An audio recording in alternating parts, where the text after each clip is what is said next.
Olá, muito boa tarde. Em cada sexta-feira o programa da Igreja Católica propõe-lhe uma análise aos textos bíblicos. Tomamos os que são lidos nas Eucaristias dominicais para descobrir o contexto social e cultural em que foram redigidos e as mensagens que sugerem para os dias de hoje. É o que pedimos aos convidados deste programa, o Padre Robson Cruz e o Padre Vítor Gonçalves. Muito boa tarde. Obrigado por estarem neste programa, de facto para centrarmos atenções nos textos da Bíblia. E partimos para o primeiro texto que se escuta nas Eucaristias deste domingo, Padre Robson, no livro do profeta Isaías, no capítulo 55. Que mensagem nos é sugerida e, sobretudo, em que contexto esse texto foi redigido? É muito curioso porque nós estamos mesmo no final deste ciclo, digamos, chamado de Deutero-Isaías, que é a grande experiência de Israel ser confrontada com o mistério do exílio, ou seja, época de crise, época de deserção, época de desânimo. E, portanto, nós temos do capítulo 40 ao capítulo 55 um conjunto de oráculos que falam da misericórdia de Deus, que Deus vai restaurar o seu povo. E podíamos pensar, desculpem lá, será que isso não é conversa fiada? A religião não tem aqui um bocadinho como finalidade de enganar a dor da crise? E por isso mesmo, este último oráculo, e portanto só faltam 2 versículos para acabar o livro, nesta ocasião, não é? Tenta exatamente mostrar, não.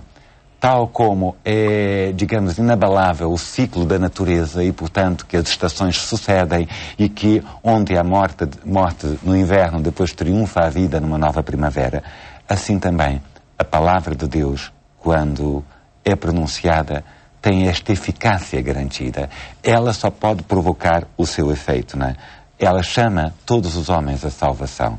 E isto é bonito porquê? Porque isto introduz-nos logo na metáfora que vai preencher também o Evangelho desta semana, não é? Que é a grande força germinal que a Palavra de Deus tem. A Palavra de Deus não entretém ou deleite daqueles que não querem transformar o mundo. Pelo contrário, ela traz em si a própria garantia da sua realização. Sim, Padre Robson, ainda nessa temática, pensava no lugar que tem precisamente a Palavra de Deus em ambientes celebrativos, em ambientes da realização da experiência cristã. E, sobretudo, da forma como ela é apresentada. Nós conhecemos a Palavra de Deus através da liturgia, através de partes da liturgia. Que descoberta podemos fazer se lermos a Bíblia de forma mais continuada? Sem dúvida, sim. O facto da tradição católica ler a Palavra de Deus mais na liturgia é, sobretudo, um defeito nosso. Ou seja, é assim, a Palavra de Deus é muito lida na nossa catequese, não o esqueçamos, não é? A Palavra de Deus devia ser o nosso companheiro dia após dia. A liturgia, no entanto, tem uma graça especial em relação à Palavra que talvez as outras formas mais individuais não tenham. É que a liturgia repete um bocadinho o próprio acontecimento da salvação, torna ali presente e eficaz o próprio mistério. E aquilo que é celebrado na Eucaristia tem por si mesmo, digamos, a própria graça do momento onde foi feita a revelação. Repete-se na vida do crente, cada vez que ouve, não é, o próprio desígnio salvador de Deus que a pronunciou. E isto se faz com que cada liturgia, no fundo, devia também executar, digamos, aquilo que Jesus, no capítulo 4 do Evangelho de São Lucas, faz quando vai à sinagoga de Nazaré. Cumpriu-se hoje a palavra da Escritura que acabais de ouvir. Nós temos, se calhar, algumas limitações. Limitações porquê? Porque o nosso ministério litúrgico da palavra está muito centrado na figura do presbítero e, portanto, necessariamente é a figura do pastor que pode interpretar melhor ou não como é que aquela palavra de Deus se atualiza no presente da nossa comunidade. Temos a dificuldade também, se calhar das nossas assembleias, nem sempre acreditarem verdadeiramente, não é, que o cumprimento da palavra, que a homilia devia ser um espelho, não é, está profundamente ligado ao próprio exercício, digamos assim, da compreensão da vontade de Deus na vida, não é? Mas eu acredito nisso. E tenho visto muitas vezes isso acontecer, quer dizer, pessoas que por causa da escuta da palavra mudam radicalmente a sua vida e abrem-se a um mistério que nós diríamos é loucura, mas porque a palavra traz em si esta promessa do seu cumprimento, ganha uma nova lógica na vida das pessoas. Não? Padre Vítor, perguntava também de que forma vai experimentando e verificando esta centralidade da Palavra de Deus. Eu creio que o contexto litúrgico que referíamos pede e exige uma grande qualidade no simples facto da própria proclamação da palavra. às vezes é uma pena percebermos que está-se a ser escolhido um leitor um pouco à pressa, ou então é sempre aquele leitor que semana a semana lê a leitura. Ora, há um dinamismo aqui no amor também que a comunidade e que cada um devota à palavra de Deus, que não vou dizer que aumenta a eficácia, mas no fundo que prepara o terreno para que a palavra ao penetrar possa germinar de uma maneira mais profunda. Aí sublinho também os imensos desafios que são colocados. Às vezes pensamos que seria bom formas de nos encontrarmos, mas como e para quê e porquê? Creio que a palavra e o à volta da palavra de Deus, seja o das leituras do domingo seguinte, as leituras do domingo anterior, ou qualquer outro ritmo, um dinamismo de um grupo bíblico, é sempre uma ocasião de graça, porque se de facto na celebração eucarística e nas celebrações em que a palavra é proclamada, o presbítero acaba por ser o intérprete, aquele que procura, não é fazer moralismo, nem tirar moralismos da leitura, mas ajudar que ela penetre na vida de todos nós, em contexto, quase diríamos, mais informal, mais cada um partilhar aquilo que sente, sem dúvida, com uma orientação. Verdadeiramente experimentamos a ação do Espírito nas pessoas, que são capazes de retirar da palavra, como diz, tesouros antigos e novos de uma riqueza espantosa. E que certeza é esta afirmada aqui no livro de Isaías, de que a palavra que sai da boca de Deus não volta sem ter produzido o seu efeito? Essa é a certeza de que Deus é paciente. Deus é paciente connosco, Deus é paciente com o mundo, e o seu tempo é um bocadinho diferente do nosso. O nosso é um tempo apressado. Às vezes gostávamos até de colher sem ter semeado. Creio que este ritmo, que tem tanto a ver com o ritmo da natureza, nós vemos aqui o ciclo da água, quase que as crianças aprendem na escola primária, no ciclo, revela no fundo essa força, porque a palavra aqui é uma palavra, quase diríamos como o início do verbo São João, o verbo. É uma palavra que cria relação, uma palavra que transforma a realidade, uma palavra que provoca amadurecimento, provoca crescimento. E essa certeza vem do próprio Deus, que ao criar e ao entrar em relação com o ser humano, não o deixa na mesma, mas no fundo quer elevá-lo constantemente à dignidade de ser filho. E essa palavra é o amor de Deus. É a palavra que depois Jesus vai ser, o verbo que se fez carne. E, portanto, ela não volta no sentido de que ela realiza pela sua força, assim como a água que se transforma nos seus diferentes estados e fecunda a terra, também ao evaporar, realizou a sua missão. E é nesse contexto, nessa certeza da centralidade da palavra também, que em cada sexta-feira proporcionamos aqui este espaço, não é? Também e convém dizê-lo, também por insistência e expressa vontade de quem nos vê e ouve, por valorizar o trabalho que vocês fazem, não é? E passávamos nessa análise, Padre Robson, ao segundo texto, o capítulo 8 da Carta de São Paulo aos Romanos. De que sofrimentos nos fala aí São Paulo aos Romanos? É assim, Paulo está a retomar aos romanos, que é uma comunidade que ele não conhece, um tema que ele já tinha explorado abundantemente na segunda carta aos Coríntios, né? Uma comunidade que ele tinha conhecido muito bem. E Paulo, certamente, aqui amadureceu bastante mais essa noção, quer dizer, que o Evangelho para Paulo não é uma fonte, digamos, de descanso, pelo contrário, de preocupações, de solicitude contínua, perseguições, calúnias, e nós sabemos um bocadinho bem o itinerário de Paulo. Mas Paulo diz, quer dizer, que o grande horizonte de tudo isto é esta glória de Deus que se há de manifestar para nós e em nós. Ou seja, é própria ambígua essa expressão, como Paulo diz, né, se a glória se revela como vantagem para o homem ou se vai se revelar no próprio mistério do homem. E é curioso porque aqui toda a criação participa. O que é que significa isto? Que toda a criação geme ansiosamente pela revelação dos filhos de Deus, não é? Geme, por um lado, com uma jubilosa esperança, quase com as dores da maternidade. Mas, no fundo, Paulo centraliza o destino de toda a natureza, toda a obra da criação, com o destino do próprio homem. O homem se é chamado a ser glorificado em Cristo, o homem torna-se então o eixo onde se renova o mundo todo, não é? Não significa uma criação, digamos, fora do homem, um homem, digamos assim, distante da criação, transfigurado apenas, digamos assim, na sua alma, como diríamos numa linguagem um bocadinho mais dualista. Pelo contrário, Paulo percebe, quer dizer, que aquilo que a adoção filial, o podemos chamar a Deus Pai, transforma na vida do homem, associa toda a natureza.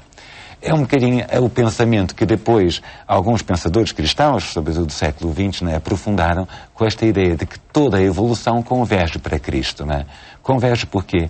Porque o padrão e o modelo de homem novo que nós podemos descobrir na história, se é Cristo, né, então, de alguma forma, todo o sentido do mundo, tudo aquilo que o progresso deve apontar, converge para este homem novo de que Cristo é as primícias. Né? Padre Vítor Gonçalves, este dinamismo, este movimento para Cristo é proporcionado ou é alimentado pela palavra de Deus de que falávamos há pouco? A própria imagem que depois Jesus vai utilizar no Evangelho da semente, com a parábola do semeador, e principalmente aquela palavra acerca dele, se o grão de trigo cai na terra e não morre, fica sozinho, fala-nos de algum modo dessa força da palavra que é de germinar, que é a semente precisa de se abrir, precisa deixar de algum modo de ser semente para que saia dela essa vida da planta que está.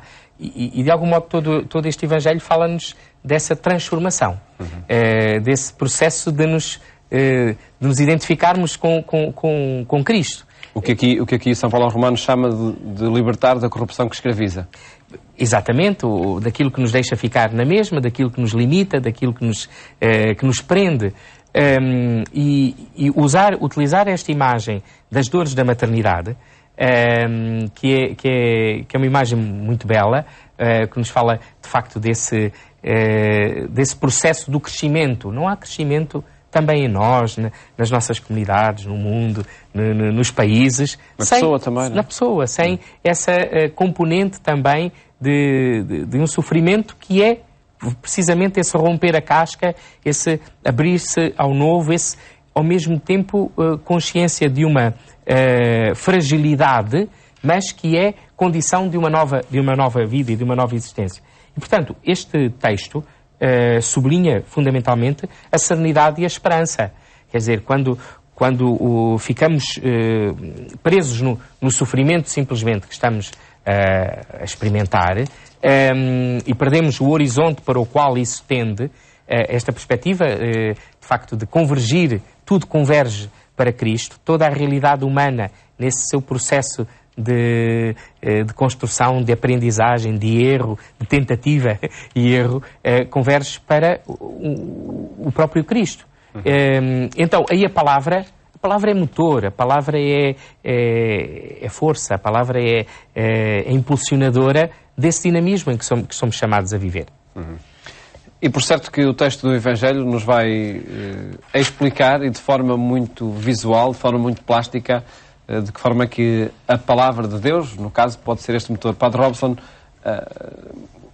sobretudo no contexto em que o texto foi redigido, que força tinha esta parábola da semente e da semente cair em diferentes terrenos, germinar ou não germinar?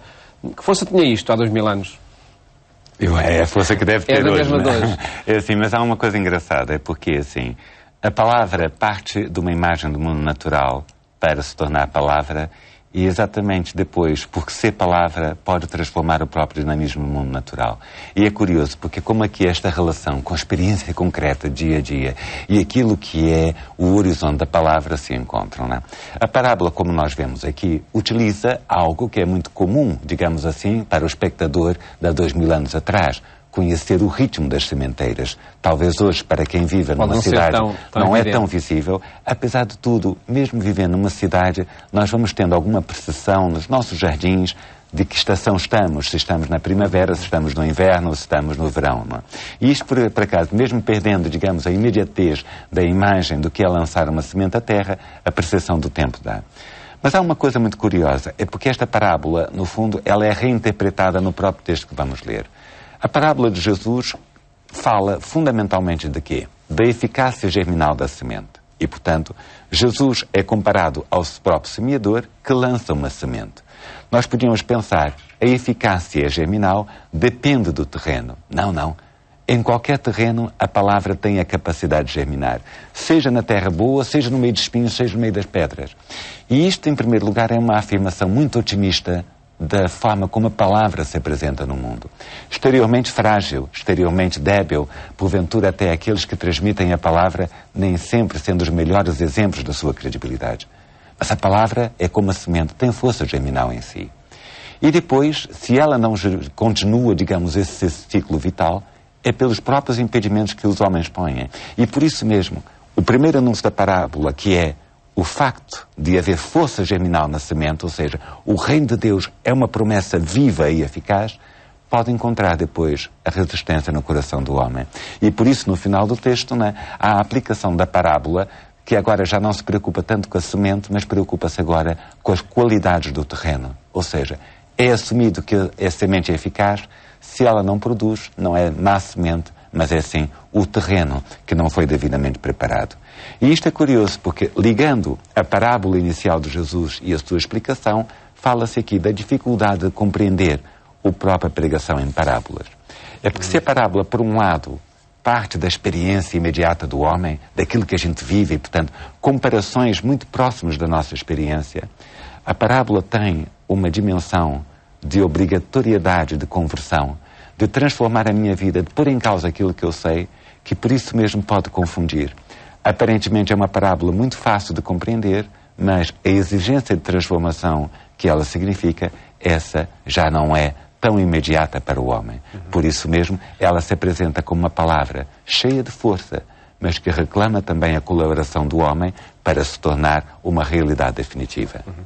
Padre Vítor, quando se lê este texto, sobretudo quem faz esta experiência cristã, segundo os textos da Bíblia, segundo o Evangelho, põe-se imediatamente a pensar que tipo de terreno serei eu, não é? Claro.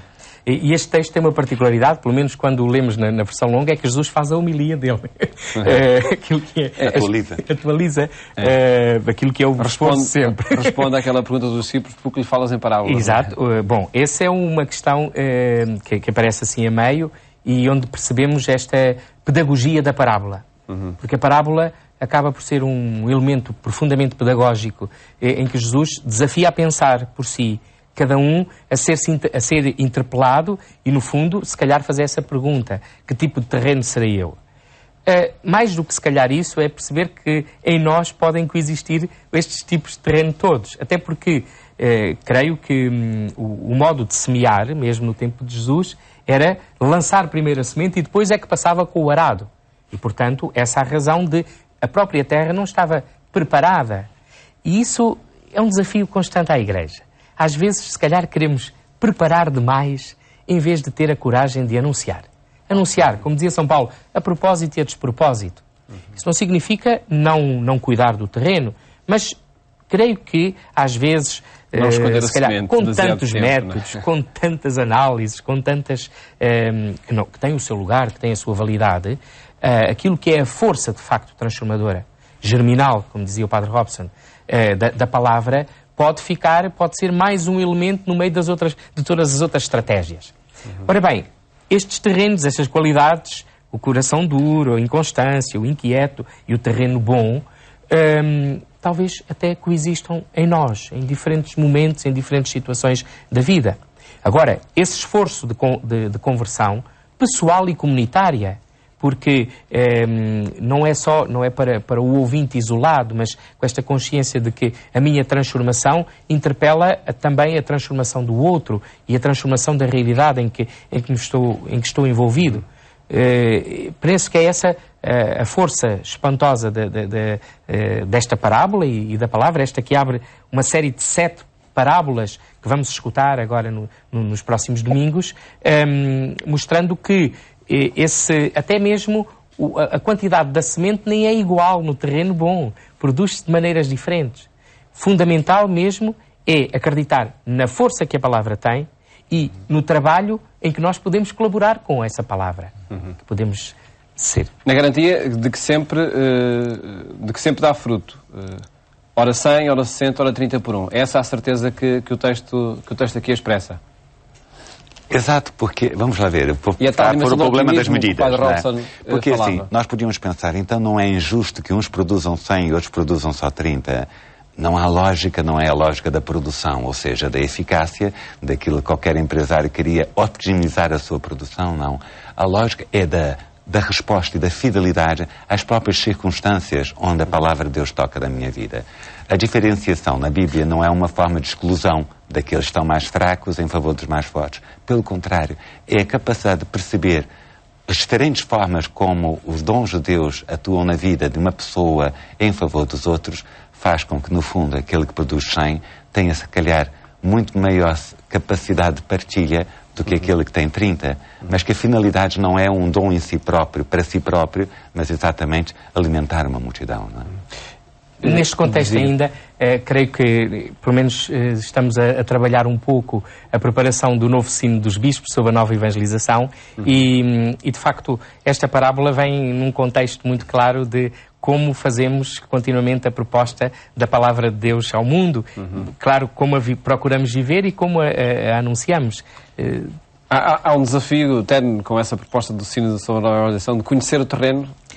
Sim. É isso? Trata-se de conhecer o terreno quando se fala em perceber a cultura? Claro, conhecer o terreno, mas acreditar que a palavra, ela própria, faz os seus caminhos no terreno, mesmo quando não o conhecemos. Eu diria, é preciso amar o terreno. Claro que esse amor depois tem que levar ao conhecimento. Muito bem, ficam esses desafios. Muito obrigado por terem estado aqui neste programa, onde quisemos apresentar o enquadramento literário e as mensagens sugeridas pelos textos bíblicos que se escutam nas Eucaristias deste domingo. Votos de bom fim de semana. Até a próxima segunda-feira, se Deus quiser.